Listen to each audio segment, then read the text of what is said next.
Bonjour à tous mes très chers élèves de quatrième. Donc pour aujourd'hui, je vous propose de faire la correction de l'activité, ajuster une équation de réaction.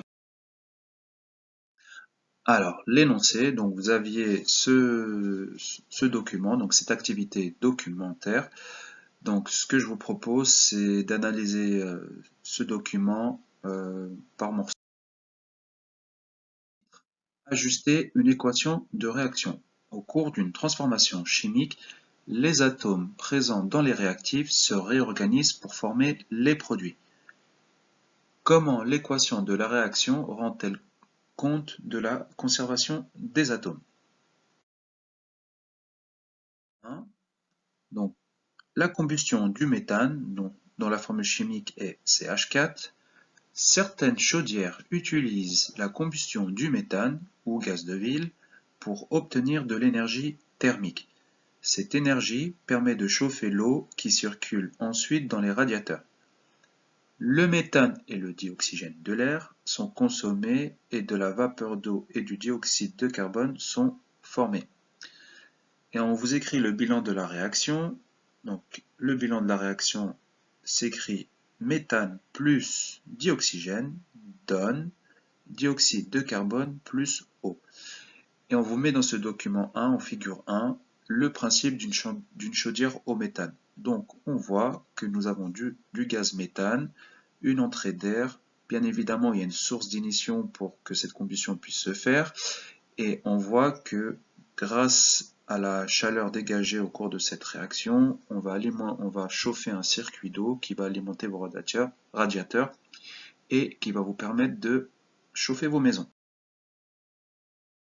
Le document 2, l'équation de la réaction. Donc on a deux figures, la figure 2 et la figure 3, et on va essayer de s'attarder sur ces deux figures qui composent ce document 2. Alors, la figure 2, donc on vous dit, on modélise une transformation chimique. Donc je rappelle, modéliser, c'est utiliser des boules noires, blanches, rouges, enfin des boules de couleur. Et ici, on voit qu'on a la molécule de méthane qui est modélisée par une boule noire et 4 boules blanches qui sont sur cette boule noire. On voit la molécule de dioxygène, donc ces deux boules rouges. Et ça, c'est du côté gauche de la flèche. Du côté droit de la flèche, on voit une molécule de dioxyde de carbone, donc une boule noire, deux boules rouges, et une molécule d'eau qui est composée d'une boule rouge et deux boules blanches. Et on s'aperçoit que on voit écrit figure 2, la conservation des atomes n'est pas respectée. Donc on garde ça en tête, on reviendra dessus un petit peu plus tard. La figure 3, on vous dit il faut veiller à la conservation des atomes pour rendre compte de la conservation de la masse. Donc on voit sur ce document-là toujours cette molécule de méthane, on voit deux molécules de dioxygène à droite de la flèche, à gauche de la flèche on voit cette molécule de dioxyde de carbone plus deux molécules d'eau. On continue, on va essayer de comparer ces deux figures, figure 2 et figure 3. Donc on voit que ça se ressemble mais pas vraiment. On voit que pour qu'il y ait la conservation des atomes, ce qu'on a fait, c'est qu'on a rajouté une molécule, sur la figure 3 je parle, on a rajouté une molécule de dioxygène et une molécule d'eau. Et on voit si on compare les carbones, on va rester sur la figure 3, on voit sur la figure 3 que le nombre de carbone à gauche et à droite est le même, le nombre d'hydrogène à gauche et à droite est le même, le nombre d'oxygène à gauche et à droite est le même, ce qui n'était pas le cas dans la figure 2. Regardez la figure 2, on avait un atome de carbone à gauche, un atome de carbone à droite, 4 atomes d'hydrogène à gauche, 2 atomes d'hydrogène à droite, 2 atomes d'oxygène à gauche et 3 atomes d'oxygène à droite. Donc on voit que ça, c'est pas très équilibré. Maintenant qu'on a étudié les documents, on va essayer de répondre aux questions. Alors, question numéro 1. Nommer les réactifs et les produits de la combustion du méthane. Alors, pour répondre à cette question, on vous parle de combustion du méthane. Et dans quel document on parle de combustion du méthane? C'est le document 1, on voit en titre la combustion du méthane. Et on vous donne le bilan de la réaction, s'écrit, donc en bas, le bilan de la réaction s'écrit, méthane plus dioxygène donne dioxyde de carbone plus eau. Alors, petit rappel, tout ce qui est à gauche de la flèche, ce sera les réactifs, c'est ce qui réagit ensemble, et à droite, c'est ce qui est produit.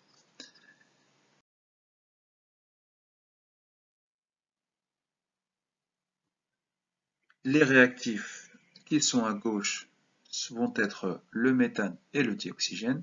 Les produits qui sont à droite vont être le dioxyde de carbone et l'eau. Allez, on continue. Question numéro 2. Pourquoi la modélisation de la figure 2 n'est-elle pas correcte? Alors, pour répondre à cette question, il faut se rappeler un petit peu de ce qu'on a vu précédemment.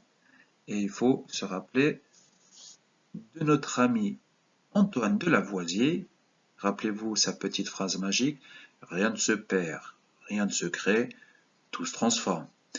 Et donc si on doit respecter cette loi, on peut dire oui c'est une loi, il faut que rien ne se perd, rien ne se crée, tout se transforme, il faut que le nombre de carbone qu'il y avait initialement, on le retrouve dans les produits, le nombre d'hydrogène pareil, et le nombre d'oxygène pareil. Et lorsqu'on regarde cette figure 2, on voit que le nombre de carbone est bien respecté, il y en a bien un à gauche, un à droite. Le nombre d'atomes d'hydrogène, on voit qu'à gauche on en a 4, à droite on en a 2.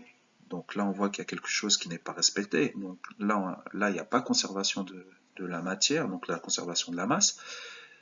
Le nombre d'oxygène, on en a 2 à gauche, on en a 3 à droite, donc idem. On voit que là, il y a un truc qui ne va pas, on voit qu'on ne respecte pas cet équilibre. Donc la conservation des atomes n'est pas respectée. Donc c'est ce que je viens de dire. Nous avons 4 atomes d'hydrogène à gauche contre 2 atomes d'hydrogène à droite et 2 atomes d'oxygène à gauche contre 3 atomes d'oxygène à droite. Numéro 3. Lors de la combustion d'une molécule de méthane, combien de molécules de dioxygène disparaissent et combien de molécules d'eau sont produites? Alors, avant de répondre, dans l'énoncé, il y a quelque chose qui me fait un petit peu tiquer, j'imagine que vous aussi. On dit combien de molécules de dioxygène disparaissent. Alors, est-ce qu'elles disparaissent vraiment ces molécules de dioxygène? La réponse, bien évidemment, est non. Je vous ai dit, enfin c'est plutôt Monsieur Lavoisier qui le dit, rien ne se perd, rien ne se crée, tout se transforme. Donc ces molécules n'ont pas vraiment disparu. Elles n'ont pas disparu, mais elles ont été transformées. Donc c'était la petite parenthèse que je voulais souligner. Donc combien de molécules de dioxygène disparaissent? Donc si je regarde cette figure 3 où on respecte la conservation des atomes, on voit que initialement nous avions 2 molécules de dioxygène et on voit à droite que on a 2 molécules d'eau qui sont produites. Alors moi je vous dis, au lieu de dire disparaître, je vous dis il y a 2 molécules de dioxygène qui sont consommées et 2 molécules d'eau qui sont produites. Elles ont été consommées, ça ne veut pas dire qu'elles ont disparu, ça veut dire qu'elles ont été transformées. Question 4. Quel coefficient est sous-entendu devant la formule chimique du dioxyde de carbone? Donc la formule du dioxyde de carbone, c'est CO2. Alors, peut-être pour certains, c'est peut-être pas clair. Alors, qu'est-ce que c'est qu'un coefficient? Un coefficient, en fait, c'est un chiffre. Vous avez peut-être vu ça en maths. Donc, un coefficient multiplicateur. Donc, on ajuste l'équation de la réaction en plaçant si nécessaire des coefficients devant les formules chimiques. Donc on a les différentes formules chimiques et on voit par exemple pour le dioxygène, donc O2, on a mis un 1,2. Pour la molécule d'eau, on a mis également un 1,2 H2O, donc c'est la molécule d'eau. Et là on vous dit, devant CO2, on voit qu'il n'y a pas de chiffre. Qu'est-ce que ça sous-entend? S'il y a CO2, ça veut dire que ça a été produit, ça veut dire qu'il existe. Donc s'il existe, ça veut dire qu'on ne pourra pas mettre 0. 0, ça veut dire qu'il n'y a rien. Donc il y a bien quelque chose. Donc ce qu'on sous-entend, c'est que le coefficient est un coefficient 1. Donc le coefficient qui est sous-entendu devant la formule chimique du dioxyde de carbone est le chiffre 1. Avec un petit peu d'humour, je vous le dis, les chimistes, c'est un petit peu des fainéants, et donc ils ne vont pas s'amuser à mettre des 1 devant les formules chimiques, parce que ça va juste surcharger l'écriture et c'est totalement inutile. Donc voilà pour la question 4. Question 5. Pourquoi est-il parfois nécessaire de mettre des coefficients dans une équation de réaction? Alors, on l'a vu, il est nécessaire de mettre des coefficients dans une équation de réaction pour respecter ce que a dit Lavoisier. Rien ne se perd, rien ne se crée, tout se transforme. Et ça va évidemment nous permettre d'équilibrer ces équations. Et si on regarde, c'est ce qu'on a fait un petit peu tout à l'heure, regardez, à gauche on a un atome de carbone, à droite on a un atome de carbone, on avait initialement sans équilibrer, il n'y avait qu'une seule molécule de dioxygène, on rajoute une deuxième molécule de dioxygène, ça nous permet d'équilibrer de l'autre côté. Donc le nombre d'oxygène, on se retrouve avec 4 atomes d'oxygène, 4 atomes d'oxygène, 4 atomes d'hydrogène, 4 atomes d'hydrogène. Donc on voit qu'à gauche et à droite, le nombre d'atomes est respecté. Donc si le nombre d'atomes est respecté, on respecte ce que nous dit Lavoisier. Et donc je vous propose les éléments à retenir de manière très simple. Donc une équation de réaction s'écrit de la manière suivante. A plus B donne C plus D, avec A plus B qui vont être les réactifs puisqu'ils sont à gauche de la flèche, et C plus D qui vont être les produits. Alors, attention, les réactifs ne sont pas forcément au nombre de 2, ils peuvent être au nombre de 2 ou plus. Comme les produits peuvent être on peut avoir un seul produit qui s'est formé à la suite de la combinaison des réactifs, comme on peut avoir 2, 3, 4, 5, 10 produits en exagérant un petit peu. Alors, si on utilise des mots, cela s'appelle le bilan de la réaction. Ce n'est pas l'équation de la réaction, mais le bilan de la réaction. Donc, si je prends l'exemple qu'on avait dans cette activité, donc le méthane plus le dioxygène va nous donner du dioxyde de carbone plus de l'eau. Et ici, on ne prendra pas en considération le nombre de molécules de méthane ou de dioxygène qui réagit et le nombre de molécules de dioxyde de carbone ou d'eau qui ont été formées, mais on prendra de manière très générale, voilà, nous avons du méthane et du dioxygène qui vont réagir et qui vont donner du dioxyde de carbone et de l'eau. Le bilan de la réaction s'arrête à là, ça ne nous donne pas plus d'informations. Si nous utilisons des formules chimiques, c'est une équation de réaction. Et là, on va avoir un petit peu plus de détails, puisque une équation de réaction doit être équilibrée, et donc on va avoir des coefficients multiplicateurs.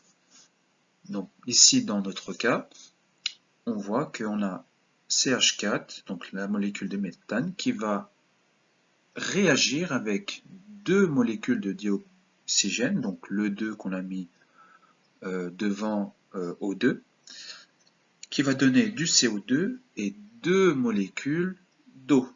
Alors faites attention, le 2 ne doit pas être écrit au niveau du 2 en indice. Là, ça veut dire que j'ai deux molécules de dioxygène, par exemple, ou 2 molécules d'eau, par exemple. Et donc, ces coefficients vont permettre d'équilibrer cette équation de réaction. Et si on fait un petit peu le bilan des différents atomes qu'on a à gauche et à droite, on voit que tout ça est équilibré comme sur une balance. J'espère que toutes ces indications, cette activité, plus ces informations qui vous ont été données, vous ont permis de vraiment mieux comprendre ce que c'est qu'une équation de réaction et comment on équilibre cela. Vous inquiétez pas, je vais vous donner d'autres exercices où vous allez pratiquer un petit peu et dans une autre vidéo, je vous donnerai vraiment la méthode pour éviter de se tromper lorsque vous devez équilibrer ces, ces équations de réaction. Sur ce, je vous dis à la semaine prochaine et surtout, continuez à être motivé, à garder le cap. Voilà, les conditions ne sont pas des plus optimales, encore une fois, mais surtout, s'il vous plaît, ne lâchez pas l'affaire. Vous êtes des pros de la physique chimie maintenant et il faut qu'on continue ainsi. Allez, je vous dis bye bye. Ciao, ciao.